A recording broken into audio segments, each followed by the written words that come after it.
Halo semuanya, kali ini saya mencoba untuk menyuguhkan segmen serba-serbi musik dunia. Jadi di sini saya akan ngebahas musik lintas genre secara acak, dari sudut pandang sebagaimana kita bertanya sebagai awam yang hanya penikmat musik saja. Dan apa yang saya sampaikan nanti bisa saja sebagian opini pribadi, pendapat netizen ataupun dari berbagai artikel yang dikompar secara acak. Belum tentu benar, namun semua itu bisa diperdebatkan lagi. Dan jangan lupa untuk tinggalkan pendapatmu di kolom komentar.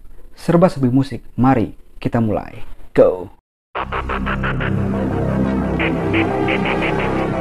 Sebagai salah satu grup musik beraliran nu metal, Slipknot termasuk dalam jajaran band kelas atas.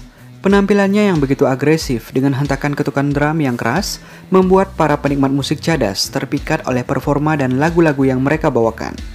Kemampuan mereka untuk secara konsisten menggunakan topeng di atas panggung sejak band ini didirikan memberikan kesan mengerikan kepada para penonton. Seolah Slipknot mencoba membawa sirkus horor ke atas panggung. Menariknya lagi, band ini mampu mendobrak pasar musik yang dipenuhi oleh gemerlap bintang pop yang diisi berbagai musik elektronik, dan mereka mampu menciptakan pasar tersendiri untuk mereka. Namun, di antara itu semua, ada sebuah hal yang cukup menarik perhatian. Ketika mereka tampil di atas panggung, mereka dapat secara konsisten memberikan penampilan yang agresif. Yang menjadi pertanyaan adalah, apa sebenarnya resep rahasianya? Resep rahasia mereka adalah satu, yakni topeng yang mereka gunakan. Dalam sebuah wawancara yang dilakukan oleh kanal BBC dengan sang vokalis band Corey Taylor, ia menjelaskan mengapa mereka menggunakan topeng. Inti dari ucapan Corey tersebut sebenarnya menjelaskan bahwasanya topeng yang ia gunakan sebenarnya merupakan representasi diri yang ada dalam dirinya yang selalu terkurung dan tak pernah ia keluarkan. Dengan menggunakan topeng, ia mampu menjadi dirinya sendiri dan terbebas dari segala hal yang mengikat pada dirinya, yakni identitas dirinya sebagai seorang Corey Taylor. Jika kita menilik kehidupan Corey Taylor, saya rasa hal ini cukup masuk akal. Mengingat, ia tumbuh di lingkungan yang sangat tidak kondusif. Ia lahir tanpa mengenal ayahnya, dan baru benar-benar bertemu ayah kandungnya ketika ia sudah berumur 30 tahun, dan juga keluarganya tidak mampu. Ia pernah menjadi korban pelecehan nyek-nyuol ketika berumur 10 tahun, dan tak pernah menceritakan pada siapapun sampai ia berumur 16 tahun karena diancam oleh sang pelaku. Rasa sakit yang ia alami itu pun mengakibatkan ia melakukan pelarian ke berbagai macam hal, seperti narkoboy dan alkohol. Ia bahkan sempat mengalami overdosis dan hampir meninggal, sampai pada akhirnya ia diselamatkan oleh ibu dari mantan pacarnya yang menemukan ia sedang dalam kondisi sekarat. Ketika ia sudah dewasa pun, ia sempat hampir melakukan bundir, sampai akhirnya ia diselamatkan oleh istrinya yang kemudian jadi mantan. Berdasarkan hal ini, kita melihat bahwasannya menjadi seorang penyanyi band cadas, menyanyi di atas panggung bisa jadi merupakan salah satu media yang digunakan oleh Corey Taylor untuk katarsis.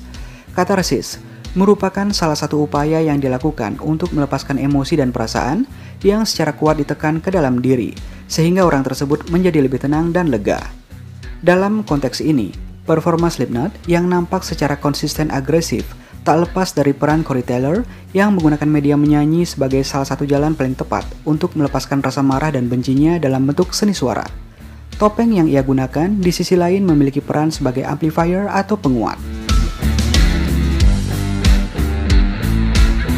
Dalam kaitannya dengan Slipknot, penggunaan topeng yang digunakan oleh para personel di atas panggung membuat mereka lepas dari identitas diri personelnya masing-masing. Corey Taylor sudah tidak melihat dirinya lagi sebagai Corey, tapi sudah sebagai persona dari topeng yang ia gunakan. Hal ini juga berlaku pada para anggota yang lain.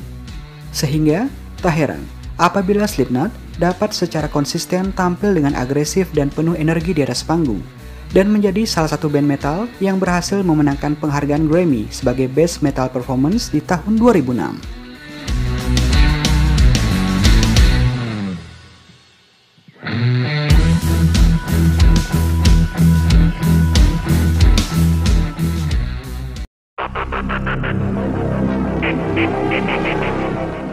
Kalau kita berpatokan kepada pendengar musik di tanah air, nama Nirvana memang lebih booming jika dibanding The Big Four grunge yang lain. Hal ini didukung oleh pemutaran video serta lagu mereka yang frekuensinya cukup sering di media mainstream Indonesia. Selain karena lagunya yang easy listening, mungkin fans grunge di Indonesia suka banget ya sama image Kurt Cobain yang keren dan anti-mainstream, alias risih di bawah spotlight atau diperlakukan seperti selebriti. Sedikit membahas sikap anti-mainstream yang diperlihatkan Kurt, ini mungkin cukup kontradiktif ya. Buktinya, ketika tingkat kepopuleran Pearl Jam mulai sejajar dengan Nirvana, kelihatan kan si Kurt kotar-katir. Langsung Pearl Jam kayak diledek-ledekin ya. Yang kita lihat, Kurt memang tidak suka kalau dia harus 100% di bawah sorotan. Tapi dia juga somehow memastikan agar Nirvana lebih keren di mata publik dibanding band-band lainnya. Sayangnya, Kurt Cobain kemudian meninggal pula secara mendadak di puncak karirnya. Makin hangat ya diperbincangkan dan juga diagung-agungkan oleh orang Indonesia sampai sekarang. Kalau dibandingkan sama Soundgarden, Pearl Jam, dan Alice in Chains, ketiga band ini lebih down to earth dan gak macem-macem. Mereka gak pernah tuh cari gara-gara dengan meledek band lain atau bikin onar. Yang ada mereka benar-benar fokus bermusik. Kalau dibandingin dengan lifestyle band-band rock lainnya, ketiga band grunge ini lifestyle-nya benar-benar di luar kehidupan manggung mereka, alias benar-benar kayak orang biasa. Gimana menurut kalian? Biasanya orang Indonesia menjadikan Amerika sebagai kiblat musik. Apa yang lagi populer di sana langsung diputar terus di sini sampai keseringan. Jadi ya gitu, mungkin kita paham kalau Nirvana bisa menjadi paling populer di antara Big Four grunge sampai sekarang. Ya karena beberapa faktor di atas, dan juga kebiasaan orang Indonesia mengagungkan band yang sedang ada di puncak kepopuleran. Waktu zaman saya kita SD, band grunge yang sering muncul di TV itu adalah Nirvana, Pearl Jam, dan Soundgarden, sedangkan Alice in Chains kurang terdengar. Tapi kalau kamu berpatokan di negara asalnya US, maka persaingan dari keempat band tersebut cukup ketat. Sayangnya, kini hanya tinggal satu band yang bertahan, termasuk vokalisnya. Mereka semua meninggalkan Eddie Vedder.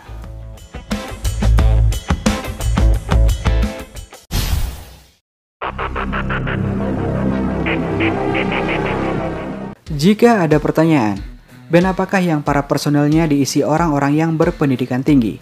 Mungkin salah satu jawabannya adalah Queen. Keempat anggota mereka, yakni Freddie Mercury, Brian May, Roger Taylor, dan John Deacon, berhasil lulus level S1. Untuk Brian May, bahkan bergelar S3 sejak tahun 2008 lalu. Kalau yang dimaksudkan memiliki anggota paling berpendidikan, mereka rasanya pantas sekali untuk disebutkan. Karena sepemahaman kita, memang hanya Queen yang merupakan band dengan seluruh personelnya bergelar S1. Freddie Mercury lulus dari Ealing Art College setelah menyelesaikan pendidikannya dalam jurusan seni pada tahun 1969.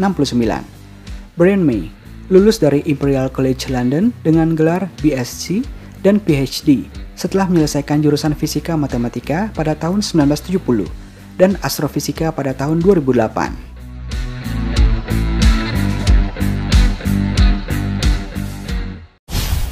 Kemudian ada Roger Taylor yang sempat mengambil pendidikan kedokteran namun merasa bosan dan pindah hingga menyelesaikan pendidikan BSc miliknya dalam jurusan biologi di East London Polytechnic pada tahun 1970. Terakhir adalah John Deacon yang lulus pada tahun 1971 setelah menyelesaikan pendidikannya dalam jurusan teknik elektronik di King's College London. Jadi begitulah sedikit kurikulum vitae dari keempat personel band rock legendaris yang bernama Queen. Kapan lagi ya ada 4 orang mahasiswa S1 membentuk band dan memiliki karir musik yang luar biasa macam Queen ini. Oke sekian serba-serbi musik kali ini.